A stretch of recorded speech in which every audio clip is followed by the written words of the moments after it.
কি বলবো গাইস, দুঃখের কথা, আজ একটা বউ নাই বলে এরকম কষ্ট করতে হচ্ছে। তাই আমার এই কষ্টের কথা বলে যদি একটু কষ্ট করে শুনে যেতে ভালো হতো। তো গাইস আজকে ঘুম থেকে উঠে ঘর থেকে বেরিয়ে আকাশের দিকে তাকিয়ে দেখি এখনো ভালো করে সকাল হয়নি। তাই আর বেশি দেরি না করে আবার বিছানায় গিয়ে শুয়ে পড়লাম। আর তখন আবার মায়ের ডাক। হ্যাঁ, জুতো দিয়ে মার খাওয়ার থেকে সকালবেলা অন্য কিছু খাওয়া অনেক ভালো। কিন্তু দুঃখের বিষয়, দেরি করে ঘুম থেকে উঠলে সেদিন মা আবার কিছু খেতেই দেয় না। এখন আমাকে নিজে নিজে কিছু খুঁজে খাজে খেতে হবে। তাই কি আমাদের 5 স্টার কিচেনে হালকা করে খোঁজাখুঁজি করতে লাগলাম।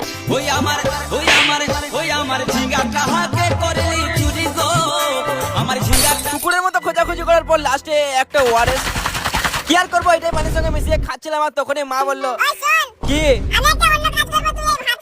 আমি লাড়বো? ঠিক আছে ঠিক আছে। শালা এই জীবনটাতে একটুও শান্তি নাই। এগুলো কি আমার কাজ? শালা এবার মনে হচ্ছে একটা বিয়ে করেই নেবো। তো কারো ঘরে যদি একটা সুন্দরী ছাগল থাকে, মানে সুন্দরী মায়া থাকে, তো আমার সঙ্গে কন্ট্যাক্ট করো।